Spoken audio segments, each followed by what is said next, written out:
together, right now. JTF 6-8 the tower, visual Hudson. Yeah, 2 division agents on board. The explosion was their right in. Okay, clear to land. JTF 6-8. Usually you need some time to know if you can count on someone. Well, we're out of time. My bet's on you. It has to be. I hope to God I'm right.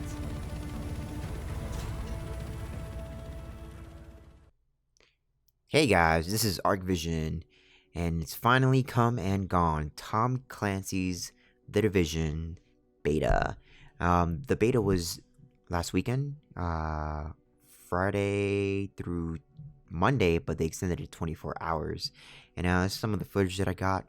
I'm pretty happy with the graphics options that they gave us. It wasn't just like a straight, cheap console port like they did with Watch Doge. I'm pretty much overall really happy with it. When they announced that they would come out with a new PC port, I literally had the worst in mind. But seeing all these options, I was very happy. One thing that did bother me, I guess not really a bother because it's not a big deal, was a FOV slider that they didn't have. Now, I mean, it's not a first-person shooter, so it's not that much of a big deal, but that's here nor there, I suppose. Audio-wise, this game is amazing. It sounds great. Most of the audio in this video will be fast-forwarded. I recorded pretty much these control settings, and then what you see right now will be our first, I guess, instance or dungeon, which is to retake Madison Square Garden. There are 2 different modes, normal and hard mode. And it seems to me that normal would have been too easy, so me and my friend did a round in hard, just 2 people. That was fairly easy. I didn't find it a big deal. So we got a couple of friends going here in this group, and this is hard mode. And this was actually fairly difficult. It could have been because our gear was too low, or this was probably like most of our first time or second times playing this particular dungeon, but it was very, very entertaining and quite challenging, whether it be we just got swarmed with mobs, or they were just bullet sponges, which is kind of going to be going into one of the things that I wish people have a problem with, is the mobs or people, riders, I guess, being bullet sponges. And Tom Clancy's video games, they generally have like their own little niche about being very hyper realistic, and this kind of would go away from it, with all the bullet sponge mobs and whatnot. And it seems like they're trying to go for something else here in this game. I have a couple friends who have this problem, and I explained to them it was, it's hard to make a game realistic and balanced at the same time, because as we know, life may not be as it is in a video game. So it's quite difficult for developers to come up with a game that is realistic and balanced. That being said, the game does look really, really well. I'm really happy with all the models of the guns that they've given us. I don't know if the final build will have the amount of weaponry that we've seen in the beta. I'm not going to say I'm too particularly disappointed with it, but I don't know. One can always wish for more, I guess. I do like the selection of the assault rifles and sniper rifles. One thing that did bug me, though, was if you have a ACOG, a 4x scope on an ACOG, and you zoom in, or excuse me, you go ADS, and then you zoom in, and then you throw, let's say, a 12x scope on there, you still get the same zoom, which kind of, I don't know why it irks me. Maybe Ubisoft did this as a form of, overall balancing, but it just sticks to me on the side. Another thing I wish that could be fixed, but I also could understand, is not going from the ready position to the aim down sight position. I wish you can go straight to the aim down sight position, because the fact of the action of hitting right click then middle mouse is a little bit of a pain. I wish Ubisoft would be able to come out with a way that you would be able to just rebind those actions into one. I mean, technically, you could just make yourself a macro on any of the, you know, super advanced, cool Razer or whatever type of mouse you use, macro keys. But it would be nice if it was in-game. Something else that I've also noticed that could be done a little bit better is the, I guess, security tree. I think that the shield doesn't really have much of a purpose, as you can see on screen right now. I'm getting schwacked even with it out. It feels like I'm just holding it like a piece of cardboard. But going back to the environment, I really feel like they've nailed it pretty well. This going through this level makes me really want to see if I can actually go back to fly to New York and go to Madison Square Garden, just see if this is how the interior actually looks. Speaking of the actual looks, I've been very pleased with Ubisoft and their direction with the way your character looks. The character development screen was, well, I mean, it was randomized, but I'm pretty sure it's going to be pretty detailed whenever the game launches. Also, I really am happy with the, I guess, cosmetics that you can find for your character. Gives your character a little bit more uniqueness in the MMO aspect of the world, if they want to call it that. Most of the cosmetic stuff you can find just by regular drops, since this is pretty much an RNG based game, like Destiny. You'll be grinding a lot for appearance gear, like beanies, new jackets, backpacks, pants, shoes. It's just to make your character look more, I guess, like yourself, or whoever, John Van Damme, John Cena, whoever you want it to look like. And here we are on the final leg, or the final stage. It's a boss fight with a guy named Hutch. And we pretty much have to make sure that we kill all these purple guys, because if not, they'll swarm us and take us down pretty quick. One of the things that I didn't like, that I wish they could change a little bit, was the grenade selecting options and grenade usage. It seemed like when you want to use any type of grenade, you have to hold G and then left click to throw a grenade. And it seems to be a little bit clunky, especially since there's an array of grenades. You have, you know, regular fragmentation grenades. You have incendiary grenades, you have flashbang grenades, you have tear gas grenades, you have smoke grenades. It just seems like switching from grenade to grenade could be a little bit of a pain.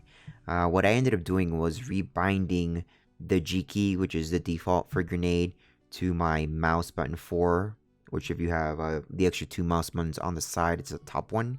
I find that to be a little bit easier, because I can just tap that and then tap my left click button and just toss the grenade where I need it to be.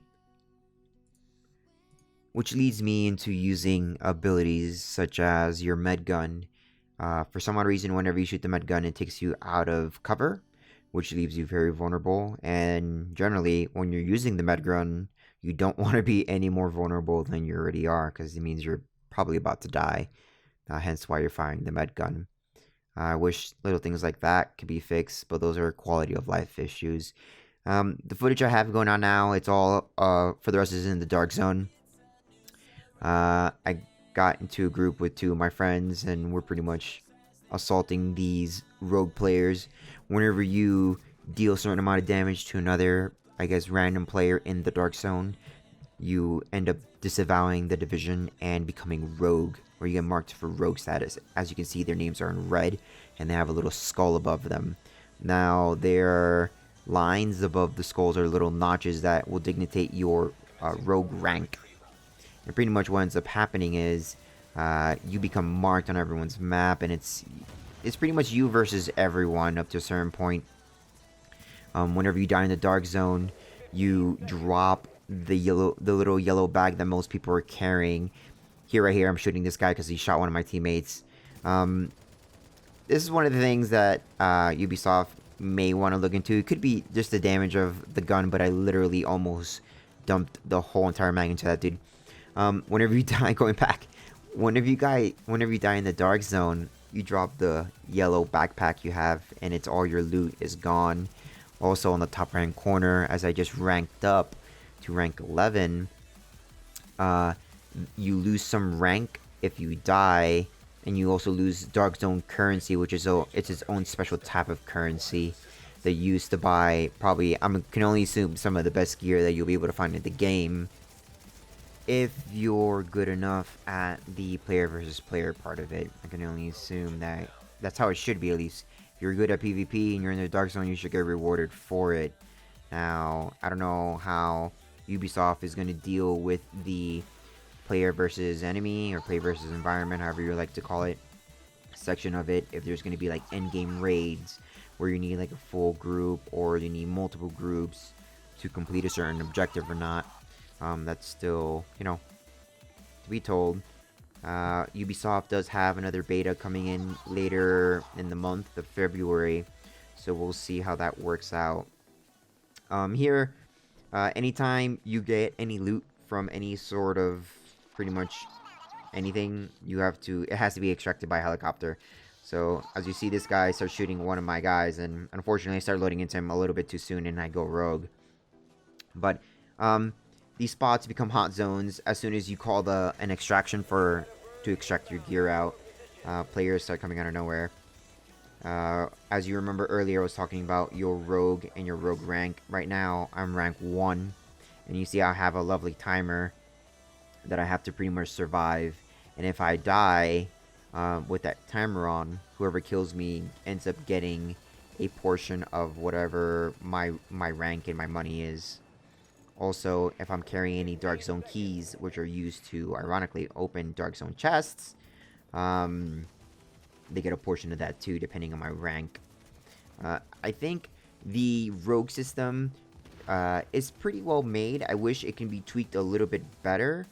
For example, if you just PvP enough and you just start murdering people, you start accumulating rank. And at rank 5, you get marked on the map for everyone to see you. And it pretty much becomes this gigantic manhunt of everyone versus you, or everyone versus your party. Because if you're in a party and one of your party members goes rogue, the whole group goes rogue, which is a little bit of a problem if you're not ready, if your teammates or you aren't ready to go rogue.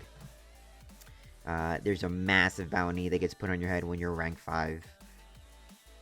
That being said, I don't really know if I like that it becomes a massive manhunt, because as soon as someone shoots at you, or as soon as you take any sort of damage from another player, the server, or what happens, the game stops your timer.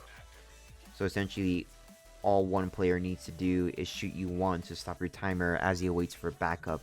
And I wish Ubisoft would kind of modify this, especially when you're rank 5, because the rank 5 timer is 5 minutes. And trying to stay alive for 5 minutes while everyone on the map knows who you are could be a nightmare. So what I wish to see would be maybe, I don't know, them allowing the timer to count down even if you're not in combat while you're rank 5. I think that would be a very good change that's fair and balanced for both sides, including, for the attacker and the rogue agent. It allows, for you to have like a little bit of a standoff and actually put some sort of pressure on the people trying to collect the bounty on the rank 5s. It's not you're just, you're sitting in a corner just waiting for death to inevitably come, because you're just gonna get swarmed, or you're just gonna get Zerg rushed by everyone on the server, which is very unfair. Something I've also noticed, especially in this extraction zone that we're at right now, NPCs will spawn, and sometimes you panic and you think they are players, and it turns into a little bit of a clusterfuck. Interesting enough, shotguns, they actually do quite a bit of damage, even though the lower rank ones don't do as well, but the higher rank ones, they will want to two-shot you. As you can see, our friends are just trying to survive and wait at the timer. It turns into a really difficult thing, because if you're a rogue and you have people like so trying to kill you, which is okay, you have no other choice but to run away or kill them. If you run away, most likely you're going to die. But if you kill them, what ends up happening is your timer resets, and then they add more time, and your rogue rank increases, which I don't know how they're gonna fix, because essentially you're punishing the people for, like, hey, I just want to kill one person, or this guy's being an ass. You know how the internet is sometimes. 15-year-old kid talking smack, and you just want to shoot him in the face. So you shoot him in the face, teach him a lesson, and then now you spend 15-20 minutes running away from everyone. So in hindsight, maybe that's not the smartest idea, but punishing the players who actually want to enjoy the rogue mechanic and the fear of it being like a little bit of a pseudo DayZ, where you just have this constant sense of paranoia, is really, really good. I don't think the Dark Zone gives as much anxiety as it should, or as they made it to be. Like, I'm not getting any, DayZ Vietnam flashbacks here, where I'm constantly looking my back and just questioning everything that I do, because it might be like the last thing I see until I get sniped by someone. On that note, snipers in this game, I believe in the current iteration they might be dealing a bit too much damage, but that might be working as intended, as if you get hit by a 7.62 round, you're going to be hurting. But then again, getting hosed with a full, 3/4 of a belt from a 240 should probably down you or kill you. Going back to the whole DayZ feeling, I think the only time that I really felt anxious would be the timer waiting for the extraction. It really feels like a tense situation, especially when you're marked as rogue, because not only do they know, hey, you're rogue and I know exactly where you are, especially since I'm rank 3 here, but you're trying to extract loot, so it must be really valuable if you're trying to risk, getting killed at the extraction zone, where they're hot zones anyways. Here we got some NPCs spawning in. These NPCs are no joke. I believe they're on the same level difficulty as the hard mode, so they're pretty formidable. You have to be careful, especially when you are rogue, as I am here. I really do like the fine mechanics of the game. This being a cover-based shooter, like Tom Clancy's should be, or like their Ghost Recon series is a very cover-based shooter as well. You can die really quick if you're in the wrong position at the wrong time. Like so, what's probably about to happen to me right now for extracting in the middle of nowhere. As a side note, you can only extract 4 pieces of gear at a time, which turns into a massive aggression fest if you have, let's say, 5 people with gear. One of those people is gonna get screwed. Right here, grenades deal a crap load of damage, which is something I don't know if Ubisoft is okay with, or if they might want to tone it down, because literally throwing a grenade below someone's feet and then probably shooting them twice will kill them. Here I get a little, I guess, overexcited and Call of Duty-ish, and I pay the price for it. I also ranked down from rank 12 back down to 11. Pretty neat information that it gives you, the person, who killed you, their level and their rank. For the beta is currently capped at level 8 and rank 12 for their Dark Zone. It shows you what they killed you with and what type of weapon it is. On the far left, on the bottom left there, it shows you your Dark Zone currency that you lose, your Dark Zone keys, and the Dark Zone experience that you lose for dying at that current rank. Also something really nice is that it allows you to, I guess, respawn in 2 different locations, so you just don't have to keep getting murdered by the same people over and over again.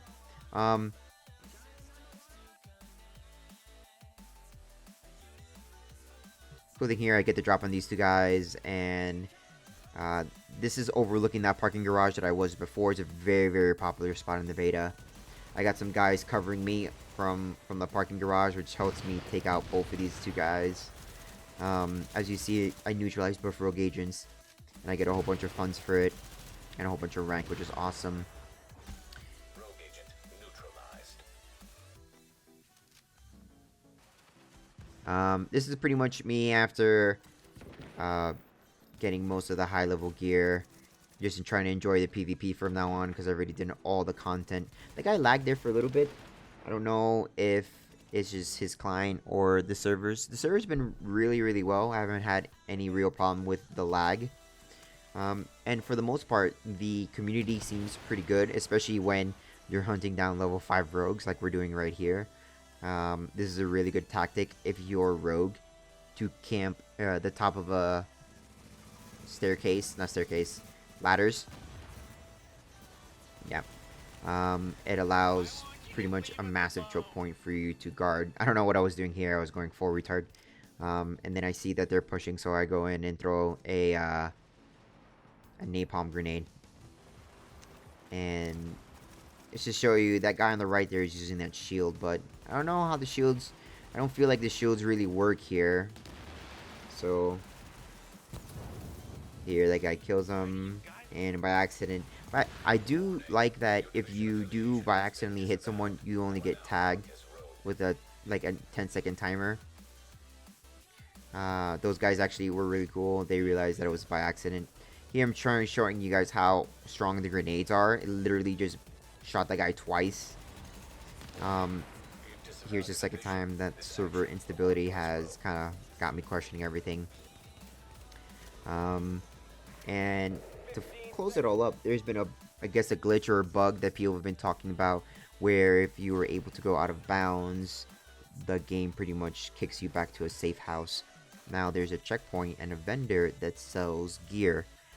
So close enough, so if you're really quick enough, you can actually glitch the server out and have it think that you're passing through the door, and you'll be able to buy from that vendor. Now I believe this first came out on Reddit, and he said that he was able to find yellow, or I believe that's legendary or high quality, whatever they want to call their rarity system these days. But after doing it 3 different times, as I show here, I did it 4 times, but I was only able to record 3 of them. I wasn't able to find any high, rare stuff. And it also makes your game really glitchy. So I would highly advise against doing this. That being said, here's the footage of me doing it. And that's pretty much it. I'm pretty excited for what Ubisoft has to show us and how it's going to affect the game. I hope you guys enjoyed this little footage that I brought to you. And if you guys like it, or if you think Ubisoft is going down the right path, write it in the comments. Let me know. Until next time, this is Arc Vision. I will see you guys in the Dark Zone. Take it easy.